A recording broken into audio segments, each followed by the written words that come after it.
First matter is the matter of Salemi Castor. Good morning. Good morning, sir. My name is Castor Salemi. You can leave the hat on if you want. It's okay. You going to take it off? Yeah. You're a military man. Yes, served in the Army from 43 to 46. Oh, you served in the Second World War. Yes. Oh, you're part of the world's greatest generation. I've been driving for 84 years without a driving ticket. And now you're turning the bad corner in life. You had such a great career, right? War hero, never any trouble. All of a sudden now, what are you charged with here? Going through a red light? Red light. That is a very busy intersection. There are 5 traffic signals at that intersection. There's trucks going in all directions, and I must have followed a truck. It's the only reason I can guess. You know, this is Inspector Carrigan. So what branch of the service did you...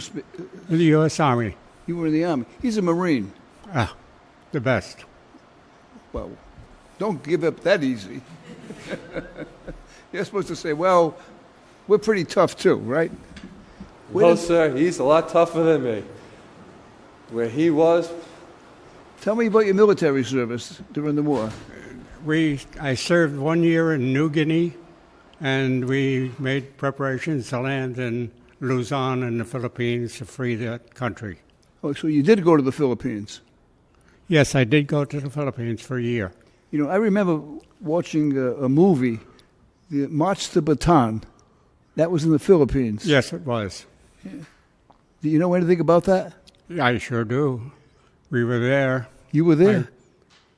I didn't go to that march to Bataan, but we did try to free Manila, but that was already destroyed when we arrived. If you ever read Inspector Carrigan about the March to Bataan and the conditions under which they had to fight, the weather was terribly hot, right? Yes. I did contract a jungle disease. You did when in New Guinea. In New Guinea, yeah. Wow. Where were you when the war ended? I was up in northern Luzon in the Philippines. How did you get word that the war ended? From the Army headquarters. Yeah. And they let us know. And our next job was to get all the Japanese that we could and ship them down to Manila for repatriation. How old are you? I turned 100 in June. 100 years old. Come on. Thank you.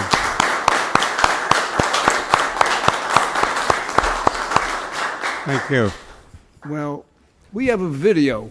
Yes. That is supposed to indicate that you went through a red light.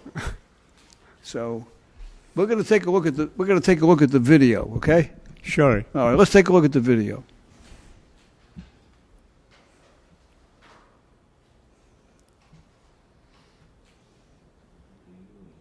Well, I don't know. It looked close to me. How did it look to you? Oh, Judge, I wasn't even paying attention to the red light. For what he did for our country, he could go through a few more. I'd be fine with that, Your Honor. All right. Based on your contributions to this country, you know, we're not going to go any further with this. I think that you would be a classic example of what it takes. When they talk about the greatest generation, you certainly exemplify what the greatest generation is all about. You know. Thank you. And I think that you represent people who respect one another and cover for one another and protect someone else. That evidently was your early life, and you've carried that through. Now, I want everyone to take notice, right? And I'm not ridiculing anyone. Mr. Castor is 100 years old. He appears in court today for a traffic violation, right? And here he is. He's got a tie, a shirt, he's dressed, right? Appropriately. Still has his military bearings. He's still parade rep. Still has his military bearing. World War II was very special to me, yes.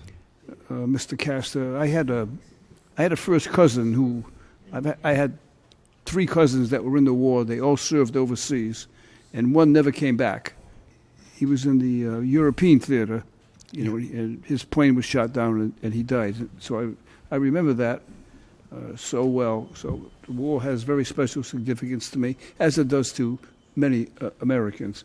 We can never, ever thank you and your generation enough for the contributions you made to this country. You really did make the world safe.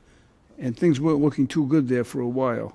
So we want to honor you and thank you for your service, for your bravery, and for your contributions to this country.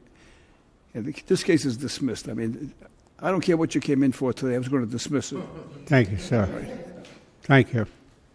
And if I couldn't dismiss it, we'd pay it. We certainly weren't going to have you pay for it. Thank you. Good luck to you. Thank you. Good luck to you. Hold on. Before you leave, I want to give you salute this guy.